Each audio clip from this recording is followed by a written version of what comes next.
Good morning, everybody. Today, we are going to have our first of two talks on Elden Ring. This first part is going to focus on easy modes and why, in my opinion, most of the arguments for and against them miss the point entirely by underselling From Software and Elden Ring's unique accomplishments. For many in the easy mode camp, many of the arguments in favor either rely on an incorrect definition of accessibility or cite the ubiquitousness of easy modes. An easy setting is, of course, in most games. For many From Software fans, easy mode discourse exists as a culture war more than anything, instead of a way to understand the challenges and benefits of easy modes, or as a way to gain a deeper appreciation for the wild accomplishments of From Software's Souls series. Originally, I didn't want to throw my hat into this conversation. It's largely been two sides barking at each other, with an indifferent From Software gleefully ignoring the whole fight. But the more I thought about it, there is more meat to easy modes than I first thought. This video is going to be about how From Software creates diegetic difficulty without the player ever being presented a menu selection, and also a look at what types of games actually benefit from easy modes. We'll also cover the difference between difficulty and accessibility in games, and why games as an art form aren't obligated to offer non-accessibility features to let players tailor their own experience. Yeah, this isn't a super long video, but I hope it's dense and it seems to cover a lot. I don't know, this is the first time I've recorded this, so, I guess we'll find out. The second Elden Ring video will be much longer and more comprehensive on the game itself, and I didn't want this discussion to cannibalize the rest of my thoughts on Elden Ring. So, let's play this stupid fucking tape.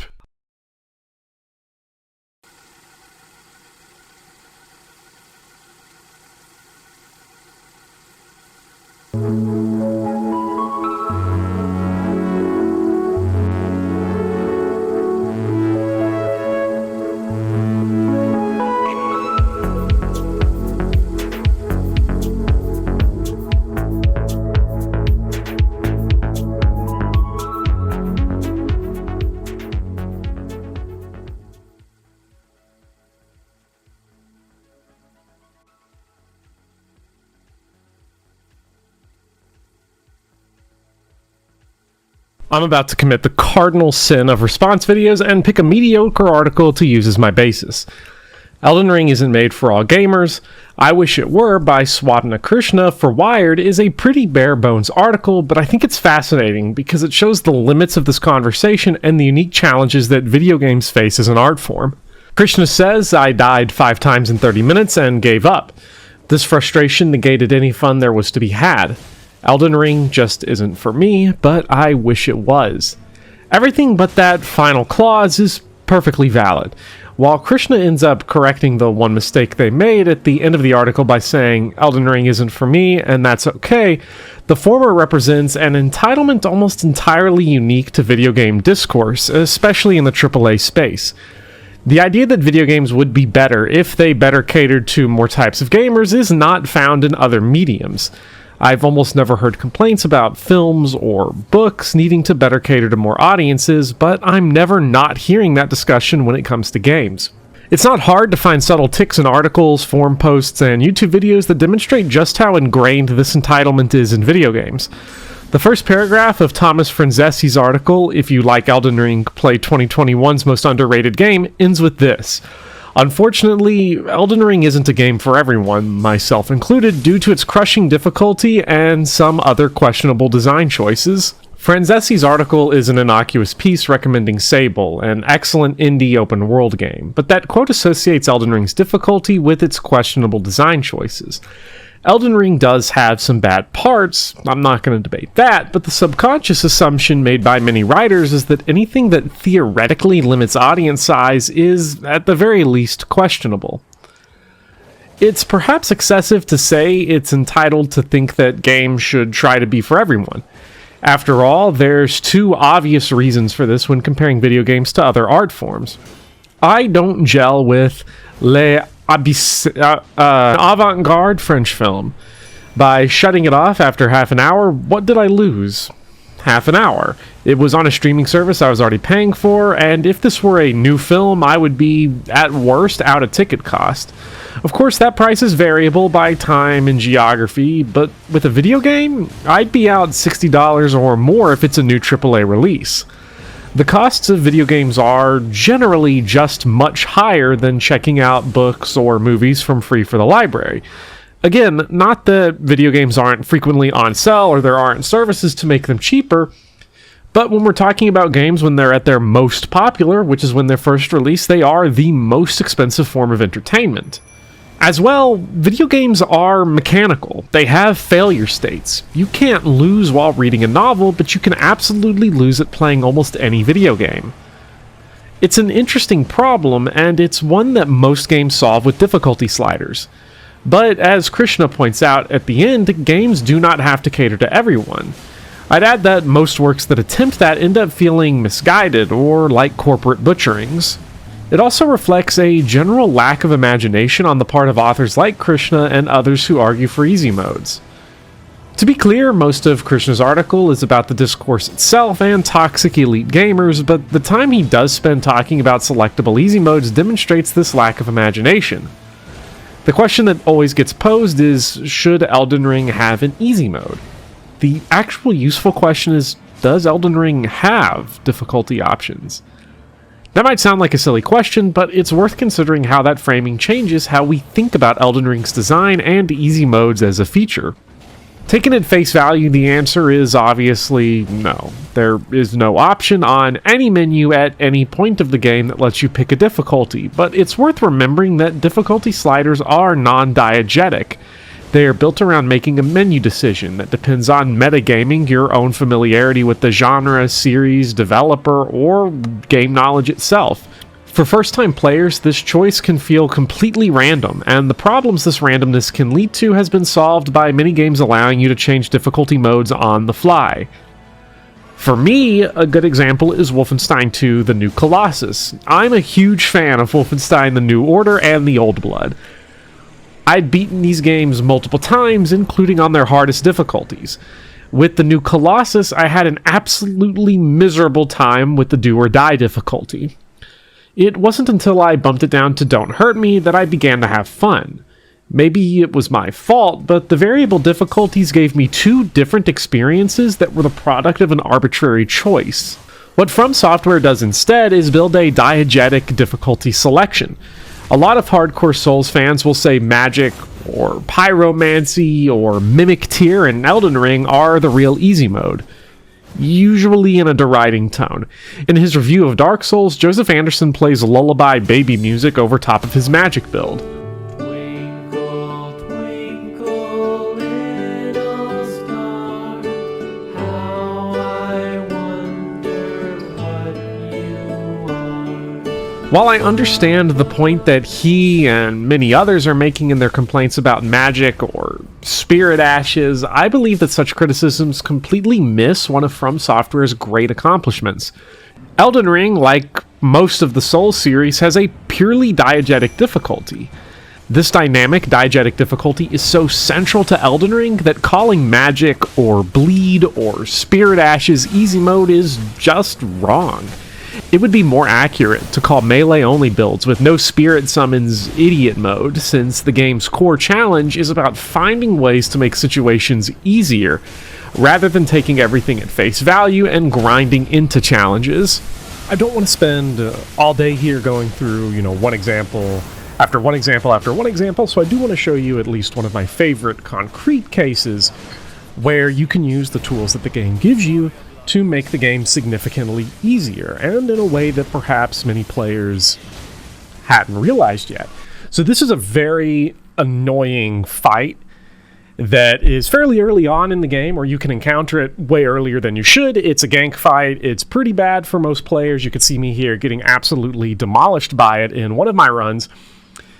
But one thing that if you go through the game and you're grabbing all the cookbooks and you're doing the item crafting is that there's an item called Crystal Darts that you can use that inflict frenzy. And if you, throw a few of these at one of the enemies, you can get them to start attacking each other all of a sudden all that ridiculous, hardcore, absurd challenge and what might initially seem to be pretty bad design fades away as the tools that you use allow you to completely even the odds. Now, the damage here is not scaled to when most players would fight this boss, because I came back to demonstrate this much later in another file I had that had already cleared the game, but I think the point still stands.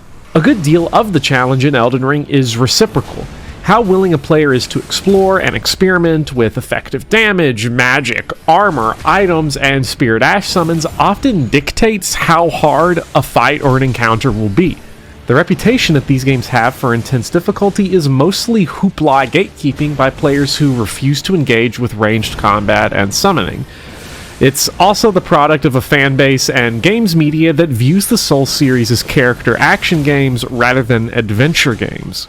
There are two areas, though, where many of the pro-easy mode arguments fail to account for Elden Ring's diegetic difficulty. The first is that they often start from the basis of having not played the game, either by bouncing off early or not picking up the game because of reputation. This makes it impossible to see the remarkable feat that From Software achieves spectacularly in Elden Ring.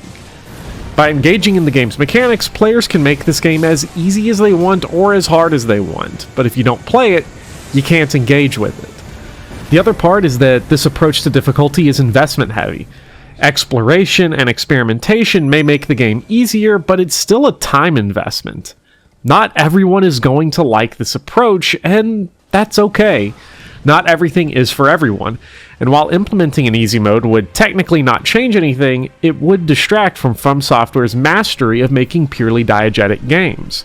With Elden Ring in particular, it's shocking how ridiculously wide the diegetic difficulty gap is. Even after its nerf, Mimic Tear is a ridiculous summon that makes most bosses easily beatable in 1 or 2 attempts. Magic Laser Beam Death builds have one-shot bosses. In terms of possible difficulty, there is a chasm between Laser Beam Mimic Tear and Naked Fist only. This is critical to the goal of Elden Ring, and an easy mode would take away from this. Many players have the aphorism that all games should have easy modes and that they don't really harm a game. Sure, maybe that is the case, but with FromSoft's specific vision of exploration and adventuring, an easy mode would let players steamroll without truly engaging in the text that FromSoft has written. It's worth noting that From Software has actually nerfed some parts of the game to make it easier. From Software has a very particular vision it wants to accomplish, and difficulty, despite the reputation of these games, isn't always that vision. One of Elden Ring's major bosses, Star Scourge Radahn, was heavily nerfed in a recent patch. His damage output and range were lowered.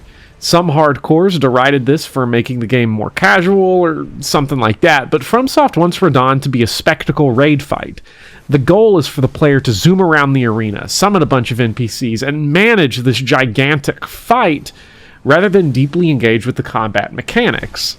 This isn't uncommon across FromSoft games, since they frequently featured spectacle fights, comic relief bosses, puzzle fights, or ludonarrative slime balls that can barely fight back. So, if Elden Ring is a game that would be minorly compromised by an easy mode, what would be examples of games that an easy mode would benefit? While not universal, I have found that games that are very restrictive benefit the best. For example, games like Celeste or New Super Luigi U are extremely difficult, partly because there is really only one option, and that's to get good. Yeah, as much as Souls hardcores wish they could say their games require you to get good, it's actually Mario Bros. That requires it. The assist mode in Celeste and Nabbit in Luigi U let players bypass the harder mechanical obstacles without compromising the engagement that those games are looking for. Another good example is Metroid Dread. Like Elden Ring, Metroid Dread wants the player to go all out in exploration, but nothing that the player finds makes the game substantially easier. More health and ammo increases the amount of mistakes a player can make, but there's no way to lower the mechanical challenge the way players can in Elden Ring. It's not a surprise that Nintendo later added an easy mode to Dread. If there were trackable trophies on Switch, I wouldn't be surprised to see fewer people beating the bosses in Dread than in Elden Ring, at least pre-rookie mode. There is also the question of what an easy mode could realistically do for players who don't jive with Elden Ring. What makes combat in the Souls games harder than most character action games is baked into the systems. Realistically, if From Software were to ever make an easy mode, the best option would probably be the Cuphead approach. Simplify boss movesets and remove some enemies while leaving the core systems untouched. The problem is that even if FromSoft changed the damage values to favor the player more, the core challenges of stamina management and poise would probably still keep these games unappealing to the players that already find them unappealing. At its fundamental level, Souls requires a different mindset from most action games, and that more methodical, adventure-focused mindset just isn't for everybody. And again, that's fine. On the point about damage values, I would like to separate the discussion of easy modes from balancing. It's clear that some stuff in Elden Ring, specifically bosses like Fire Giant and Malekith, weren't properly balanced. From Software has had some stumbles with how to scale an open world game, and their changes to Radahn show that their primary focus is not pure damage sponge nonsense, and I wouldn't be surprised to see more nerfs to certain enemies going forward. Especially those bleed dogs. I mean, there's no way that one's not a bug, but still, I mean, this... Oh my god. I take no problem with people who can't get into Elden Ring because of its surface level difficulty, or because of the time dedication it needs, but what I do take major issue with is people who use players with disabilities as an easy mode argument. Accessibility in video games is significantly more complex than in any other medium. Films have subtitles and narration tracks, books have braille and audiobooks.